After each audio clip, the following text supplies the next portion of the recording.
Hello everyone.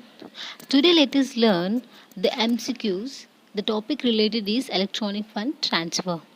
Actually last week I was not feeling well, so I could not upload a video on any topic. So today let us learn electronic fund transfer, and tomorrow also we'll be getting another video. Let's start it. What is NEFT and RTGS? First option is check transaction process. Second option is electronic fund transfer from bank to bank. Electronic payment products with bank. None of the above. Your time starts now.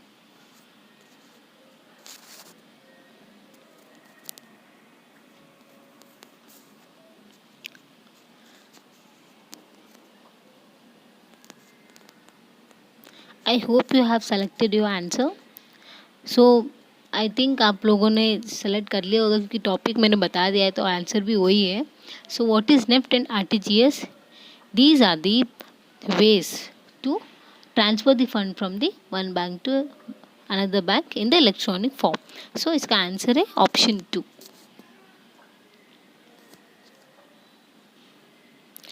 What is the minimum amount for RTGS transaction?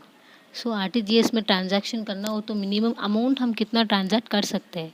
So first option is 50 lakh, second option is 1 lakh, third option is 2 lakh and fourth option is 4 lakh. Your time starts now.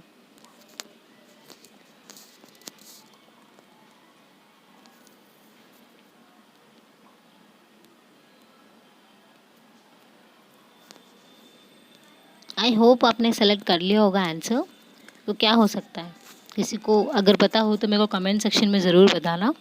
सो इसका minimum amount transaction के लिए 2 लाख होगा, ठीक है, और maximum is unlimited. What does I stands for in IMPS? So first option is instant, second option is enter, third option is interface, and fourth option is immediate. Your time starts now.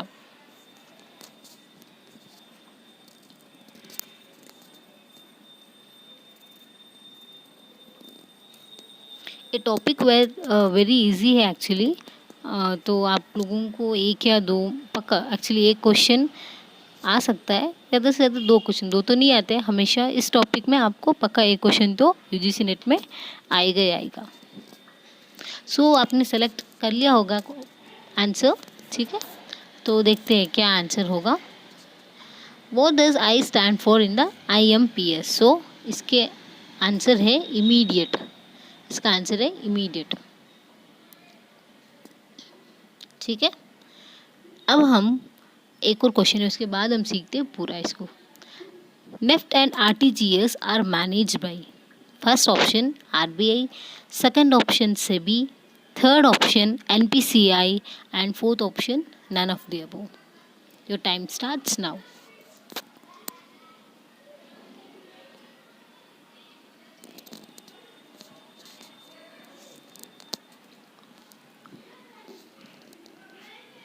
I hope आपने select कर लिया होगा answer. तो NEFT और RTGS को manage कौन करता है? It is managed by RBI, और IMPC को मैनेज करता है NPCI, ठीक है. अगर नेफ्ट और आरटीजीएस को पूछा गया तो RBI आंसर है.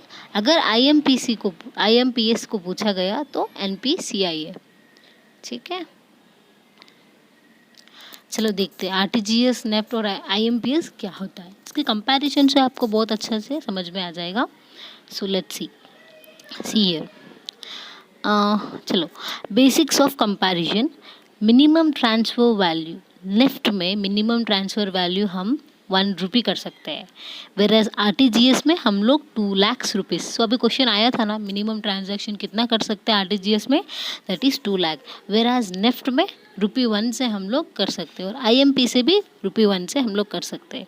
Payment options online and offline होता है यहाँ पे, both can be done. RTGS में भी ऑनलाइन एंड ऑफलाइन होता है, और IMPS में हमेशा ऑनलाइन होगा. फॉर एग्जांपल आपने देखा होगा UPI में, ठीक है. UPI में क्या होता है, हम लोग गूगल पे, फ़ोन पे हम सब यूज़ करते हैं, तो हम लोग ऑनलाइन से पेमेंट करते हैं ना, और तुरंत 24/7 वहाँ पे पेमेंट कर सकते हैं। So this is an example. Maximum transfer value क्या है? निफ्ट में नो लिमिट है, आरटीजीएस में भी नो लिमिट है, और आईएमपीसी में 2 लाख है यहाँ पे। ठीक है, हम 2 लाख तक हम आईएमपीसी से ट्रांसफ़र कर सकते हैं। सेटलमेंट टाइप में कैसा है यहाँ पे, मतलब कैसे सेटलमेंट करते हैं? हाफ आर्ली बेसिस होता है यहाँ पे, आधे आधे घंटे वाले बैच प्रोसेस बोलते हैं इसको। आरटीजीएस में real time, it's a instant process यहाँ पे, और आईएमपीएस में भी रियल टाइम है, इंस्टेंट है। फिर सर्विस टाइमिंग, यहाँ पे टाइमिंग क्या होती है? 8 AM to 7 PM, working days except second and fourth Saturday. यहाँ पे सेकेंड एंड फोर्थ सैटरडे में हॉलीडे होती है, बाकी रोज़ टाइमिंग 8 बजे से लेके शाम को 7 बजे तक है। यहाँ पे टाइमिंग क्या है? आरटीजीएस में 8 AM to 6 PM for working days, यहाँ पे वर्किंग डेज में, और यहाँ पे आईएमपीएस में अवेलेबल 365 डेज 24/7 पे।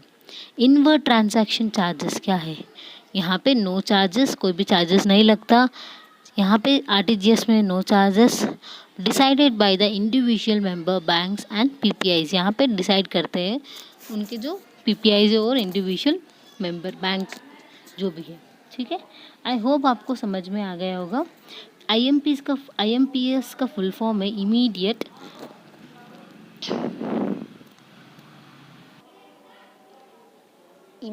पेमेंट सेटलमेंट है इसका फुल फॉर्म, और आरटीजीएस का रियल टाइम ग्रॉस सेटलमेंट है, और निफ्ट का नेशनल इलेक्ट्रॉनिक फंड ट्रांसफ़र है। ठीक है, आई होप आपको ये डिफरेंस से समझ में आ गया होगा, नेफ्ट और आरटीजीएस और आईएमपीएस का। इसमें कोई भी आपको एक क्वेश्चन तो ज़रूर बनेगा। ठीक है, और इसके अलावा एक और है, एक और क्वेश्चन, चलो उसको देखते हैं।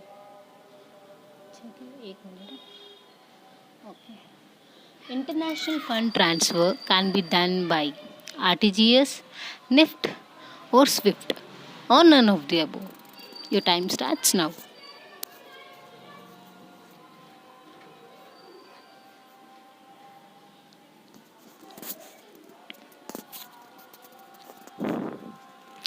आई होप आपने सेलेक्ट कर लिया होगा अपना आंसर। चलो देखते हैं। International fund transfer can be done by Swift.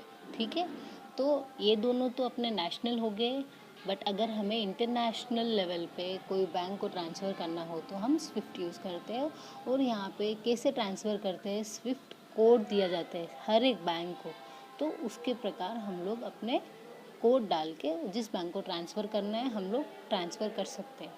ठीक है, और स्विफ्ट का फुल फॉर्म क्या है? You can see society world wide inter bank financial telecommunication, ये इसका फुल फॉर्म है। ठीक है, आपको एग्ज़ाम में बहुत सारे ऐसे ऑप्शंस दे के कन्फ्यूज़ कर सकते हैं, बट आप देख लेना इसका आंसर। यहाँ पे टेक्नोलॉजी भी देते हैं लास्ट में, तो आप कन्फ्यूज़ हो जाओगे। तो इसमें टेलीकम्युनिकेशन है। ठीक है, तो आई होप आपको स्विफ्ट का फुल फॉर्म पता चल गया होगा। It's society for world wide inter bank financial telecommunication.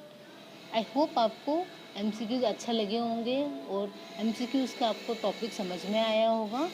ठीक है, अगर आपको कोई डाउट हो तो आप मुझे कमेंट सेक्शन में बता सकते हो, और कल हम फिर मिलेंगे एक नए टॉपिक के साथ। तब तक thank you, and do subscribe my channel, keep learning. Thank you everyone.